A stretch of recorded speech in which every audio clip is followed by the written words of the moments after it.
Miami love us. You hear me? Miami love us, man. You hear me? 30504, that's some real.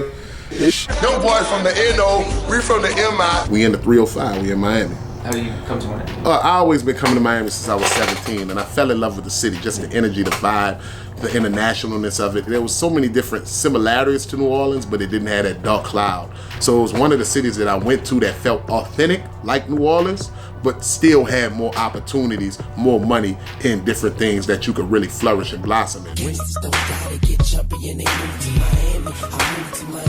I went out there for a video shoot over the weekend, and I never left. I think we went out there to shoot something like Every Girl in the World. One of those videos we went out there to shoot over the weekend, and I didn't come back. I've been living in Florida 9 years, probably. Yeah, I've been living in between Fort Lauderdale, you know what I'm saying?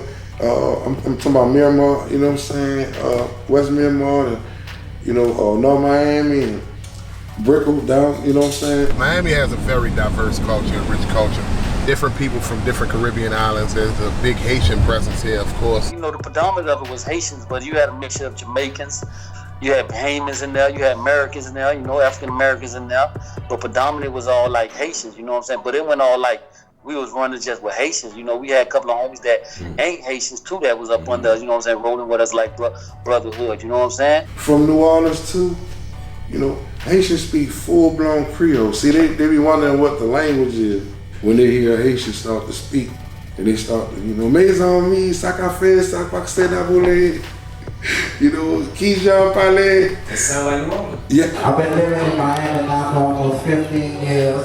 I'm from New Orleans, but the way y'all have embraced me and my family and my team, I promise y'all I won't ever leave Miami, and I'm gonna be out here for a while. Well, now we're gonna take you inside a well-known past Grammy nominee's private mansion on Miami Beach. And what a spread it is. CBS 4's Lisa Petrillo is living large inside Birdman's palatial estate. So we're here at 70 Palm in Miami Beach. House has 20,000 square feet, 7 bedrooms, 9 bathrooms, and 4 half bathrooms. We are inside the Miami Beach mega mansion of Cash Money record label co-founder and rapper Brian Christopher Williams, known by his fans as Birdman. Remember, when Cash Money came to Miami, we were fucking with Cash Money top, though. Yeah.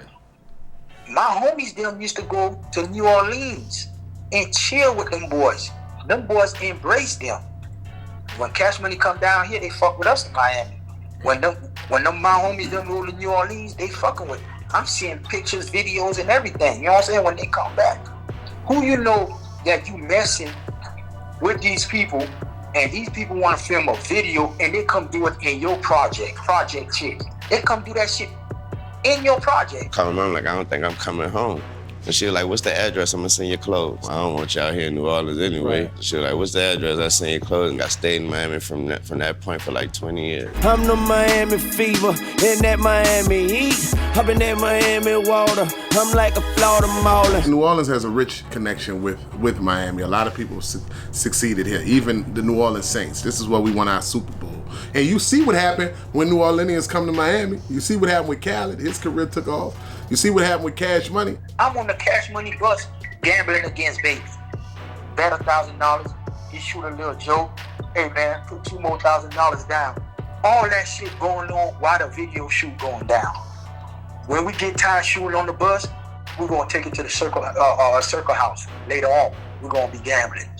We go so far with them boys. I don't know why Cash Money came down here. Maybe they were invited, you know what I'm saying? It's a good place to come, beautiful. It was just like, you know, they've been down here all the time. It was like, we love it here, and we gotta leave New Orleans, why not come here? You know what I'm saying? Established. And then once you get embraced and brought in, you know what I'm saying, they had a lot of ties and relationships, why not stay? This is the Hit Factory. A lot of people record here. You know, they got the Cash Money was here where they made all their hits, where the Hit Factory was, Lollipop, all that. Then Timberland have rooms here. The homie Zebo had a club on South Beach. This ran out of club now. All the Cash Money buses used to be right there in front of the club.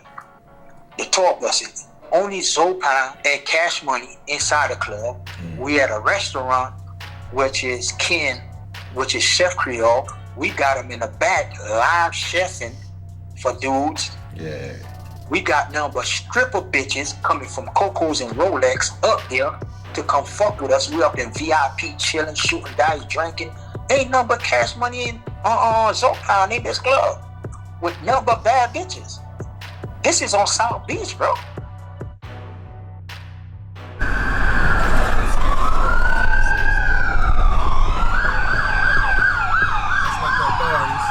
Let's let the authorities slide through.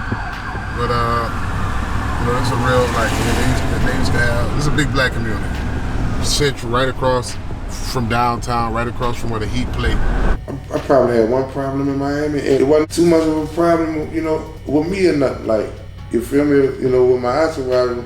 But other than that, man, like, shit, I've been living in Florida 9 years. Miami has a great music industry down here too. You know what I'm saying? A lot of artists from New Orleans come down. Rob 49 comes down here and records. Developing now, gunfire erupting during a music video shoot for a popular rapper, French Montana. This is the restaurant where Rob was shooting a video with French Montana, and I think it was right outside the liquor, probably this alley somewhere right here in this area, and he got shot. These are the moments before the chaos. It's the backdrop of a music video featuring rapper French Montana and New Orleans-based rapper Rob 49. I think a male shot behind the licking. Moments later, people screaming, sirens blaring after bullets go flying across that set. It wasn't at him at all. You know what I'm saying? I think he just got really hit by a stray. It was something that went off in the crowd and the people that was out here watching. We seen French Montana's security guard getting shot, and then Rob 49 got shot in the neck. But yeah, Rob was right here. They were shooting the song with French Montana and him. And sadly, how you leave from New Orleans and make it not get shot in New Orleans, they come to Miami and get hit with a screw on a whole fugaboo. A Miami-based rapper telling us at some point a participant was robbed of a Rolex and a cell phone, and he believes all of this escalated from there. And the white one with the green windows, la blanca con las ventanas verdes. Lil Wayne's house. I like I said Lil Wayne. This is a live picture aerial of Lil Wayne's house there on the course on Miami Beach. Word of some activity.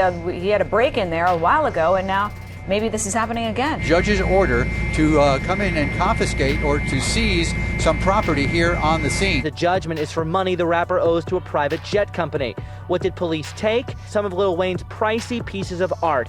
It says he has about $30 million worth of art in his home. When we met Cash Money, Lil Wayne was so young, Baby barely let Lil Wayne go anywhere. He barely let him out the studio. You know what I'm saying? Right. You know, you'll find BG, you'll find Turk, you'll find Juvie hanging around the boys, but they try to keep Lil Wayne away. You know, protect you. So when that shit happened, we screaming. I'm like in my head, man, this is some fuck shit. And when, you know, I had a little few run-ins when I first got there. You know, I was young, so, you know, they can get out of the city. I grab him, pop, boom, I put him on the wall. And I'm like, get this jewelry, man. My nigga, now you got to get the fuck out of Miami, dog. You ain't out here with baby? Sure. Yeah. You ain't out here with your pops? Okay. Right. You done grew up, huh? Okay. You know, they want to be up out of there. The homies would have never did that. Yeah, this Miami. This Liberty City is like a ward. It's like the third ward. Mm-hmm. It's Liberty City. It's Dade, Miami-Dade. When they say Miami, they be like Miami-Dade. All this is Dade County, Miami. Say my G, where the pork and beans was, right here, right? Yeah, see, that's what I'm saying. You can see some remnants of it. Where we at right now? We in Miami, Florida. And the beans. Damn. Yeah, it ain't bad as it used to be. See, still people hanging back in there. Probably not bad. Shit. On the pump stops now. So it changed itself? It's still people living in there right now? Yeah, it's still people in there, yeah. For real? Yeah, it's a bunch of homeless people. They got a whole mansion. Like, they take over all the apartments because the lights and stuff still on there. But this is the hood. This is what they consider the hood in Miami. This is one of the hoods. Liberty City is another one too, but Opa-locka's definitely a hood. This is where the city girls are from. We like right here, we on Opa-locka Boulevard. And I be weighing Opa-locka with that Rick Ross banging. If you try me, I reverse you, now you crisscrossing. Look at they playing that bling bling. You got that, Wayne? Yeah. 25 years later, Cash Money Records. Talking about New Orleans influence in Miami. I just been working, we been traveling. You know, I done went to Miami and shit, went sat down with Birdman, you're in the studio, whatever, we talked, whatever. You know, discussed all type of shit, whatever. So, what's his opinion about you? I mean, you know, Bird was fucking with me. You know, Bird fucking with me, for sure. Like, he ain't know nothing about nothing. You know, Jeter was, you know, about to go fuck with the A&R position, about to get the Cash Money A&R position, and, you know, he like, man, you know, this was going on, I'm about to go out there, you know, I won't bring you out there, whatever, you hear me? I'm like, bet, he like, man, Bird, you know, Stunner won't holler at you too, he won't meet you anyway. I'm like, dig, I'm like, right, you know, I'm with it. And we went out there, you hear me? Like, when I first was in that bitch, like, I walked straight past Stunner, you hear me? Like, look, it was so crazy. I'm like, man, we on the strip, whatever, you know, we on the beach, whatever, chilling, whatever. You know, Jeter like, man, we gotta be at the studio at a certain time. We gotta meet Stunner like 9, 10 o'clock at the studio. I'm like, all right, bet. We hit the studio, whatever. I'm talking about, man, Stunner don't come in that bitch about 1 in the morning, you hear me? I'm like, you know, we done recorded that shit, you hear me? That bitch recording, we done smoked and all that. I'm like, man, I'm about to go outside, man. That ain't coming this bitch yet, you hear me? I'm still trying to see what Miami life like, you hear me? We in there, he talking, whatever, you know, dropping jewels, giving us the game and shit, you hear me? So that was a fire, let's sit down, you hear me? Like meet and greet, you hear me? But then something happened, so what happened that stopped it? I ended up going back to jail for some, you know, parole violation shit, you hear me? For crazy charges, you know, nonsense shit, you hear me? But I had just got out of jail, and London had invited me to Miami with them, so I caught a flight. Man, shit crazy, like some movie shit. I catch a flight 2 days fresh out of jail, straight to Miami. When I get off the flight, I get a truck pick me up and take me to like a Tinseltown movie theater. Birdman had the whole theater rented out for him and Rich Gang, just him and about 20 people. They in there watching American Sniper. Yep. So I just went fell in and watched the movie. You did. We left there.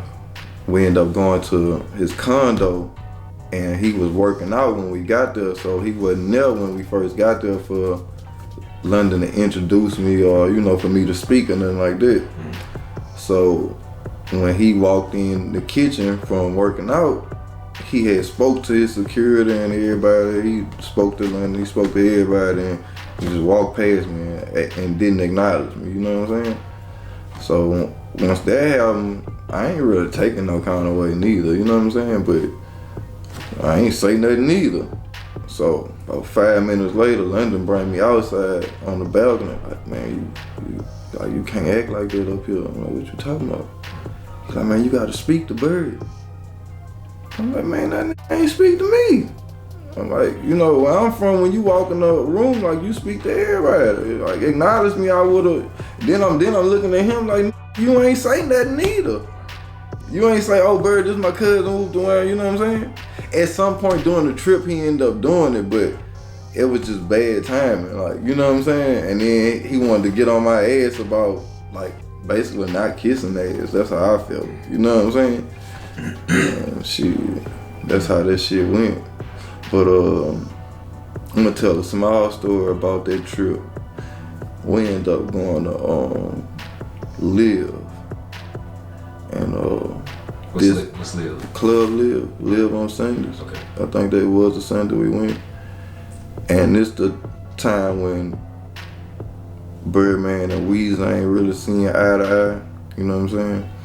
And Weezy DJ Stevie J was DJing that night, and I guess Bird had gave him a GTV chain back when they was cool, and he wanted that bitch back. So he telling the that he with, like, man, I want that chain, go get that. So them niggas like bum rushed the DJ booth to take the chain off his neck, you hear me? But Liv got some like top-notch security, them like UFC fighters and in black suits with like the earpieces, like the Secret Service and shit, like no cap, they in there like that. So they kind of get the tussling in the DJ in the hall of the DJ booth to get to the DJ booth. They tussling and shit, and they had like an African security guard. That boy come moving shit, like flinging people around trying to get to where the tussle going on at, you know what I'm saying? Well, in the Latona where they was tussling and he broke that shit up. The shit ended up dying, but I was just tripped out how Birdman was behind me with his cigar just blowing that bitch like, you know. Miami love us. You hear me? Miami love us, man. You hear me? 30504, that's some real shit. Whole different energy. I just loved it. Always coming here, and I always got love when I came here. All the people, the different businesses, different, you know, people that I engaged with, it was always love, and they take to New Orleans. And the weather, I mean, it's Miami, bro. I mean, what you gonna beat? It's an international city. It's millions of dollars here. So many different opportunities. If people vacation here, why would I want to live here?